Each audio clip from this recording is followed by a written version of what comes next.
നമസ്കാരം. അപ്പം നമ്മുടെ ഇന്നത്തെ വീഡിയോ എന്ന് പറയുന്നത് ഇന്ത്യൻ ഫിലോസഫിനെ പറ്റിയിട്ടാണ്. ഇന്ത്യൻ ഫിലോസഫി എന്ന് പറയുന്നത് വളരെ റിച്ച് ആയിട്ടുള്ള, വളരെ ഡൈവേഴ്സ് ആയിട്ടുള്ള ഒരു ട്രഡീഷനാണ്. ആയിരക്കണക്കിന് വർഷങ്ങളെടുത്ത് എക്സിസ്റ്റൻസിനെയും നോളജിൻ്റെയും എത്തിക്സിൻ്റെയൊക്കെ ഫണ്ടമെൻ്റൽ ക്വസ്റ്റ്യൻസിനെ എക്സ്പ്ലോർ ചെയ്തിട്ടുള്ള ഒരു ഫിലോസഫി ട്രഡീഷനാണ് ഇന്ത്യൻ ഫിലോസഫി. അതുകൊണ്ട് തന്നെ ഇന്ത്യൻ ഫിലോസഫിയിൽ വിവിധ തരത്തിലുള്ള സ്കൂളുകളും സിസ്റ്റംസും പേഴ്സ്പെക്റ്റീവ്സും ഉണ്ട്.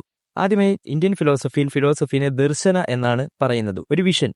ആ ദർശന എന്നത് ഡയറക്റ്റ് ആണ്, ഇമ്മീഡിയറ്റ് ആണ്, ഇൻറ്റ്യൂറ്റീവ് ആണ്. ഈ ഇന്ത്യൻ ദർശനയെ അല്ലെങ്കിൽ ഈ ഒരു ഇന്ത്യൻ ഫിലോസഫിയെ നമുക്ക് ഓർത്തഡോക്സ് എന്നും ഹെട്രോഡോക്സ് എന്നും തിരിക്കാം. അതായത് ആസ്തിക എന്നും നാസ്തിക എന്നും തിരിക്കാം. ഇപ്പൊ എന്താണ് ആസ്തിക സ്കൂൾസ്, എന്താണ് നാസ്തിക സ്കൂൾസ്? 6 സ്കൂളുകൾ ആസ്തിക ദർശനത്തിന്റെ താഴെയും ബാക്കിയുള്ള സ്കൂൾസ് നാസ്തിക ദർശനയുടെ താഴെയുമാണ് വരുന്നത്.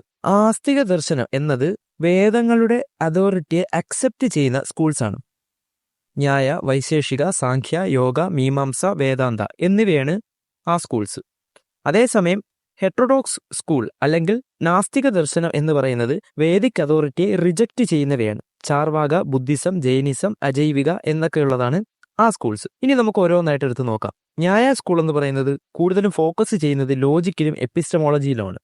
വൈശേഷിക അതേസമയം മെറ്റാഫിസിക്സിലും കാറ്റഗറൈസേഷൻ ഓഫ് റിയാലിറ്റിയിലുമാണ് എക്സ്പ്ലോർ ചെയ്യുന്നത്. സാഖ്യ ഡ്യൂവലിസ്റ്റിക് നേച്ചർ ഓഫ് പുരുഷ ആൻഡ് പ്രകൃതി, അതായത് നമ്മുടെ കോൺഷ്യസ്നെസ്സിന്റെയും മാറ്ററിന്റെയും ഒരു ഡ്യൂവലിസ്റ്റിക് നേച്ചറിനെയാണ് എക്സ്പ്ലെയിൻ ചെയ്യുന്നത്. അതേസമയം യോഗ പ്രാക്ടിക്കൽ ഡിസിപ്ലിൻ, നമ്മുടെ ലിബറേഷൻ അല്ലെങ്കിൽ മോക്ഷയെ സാധ്യമാക്കാനുള്ള ആ ഒരു പ്രാക്ടിക്കൽ ഡിസിപ്ലിനെയാണ് ലക്ഷ്യം വെക്കുന്നത്. Mimamsa emphasizes ritual practices and Vedic interpretation. Vedanta ultimate ആയിട്ട് ഫിലോസഫിക്കലാണ്, അതേസമയം concentrates on the ultimate reality and self realization. ഇനി ഹെട്രോഡോക്സ് സ്കൂളിലേക്ക് എടുക്കുകയാണെങ്കിൽ ചാർവാക, ബുദ്ധിസം, ജൈനിസം, അജൈവിക.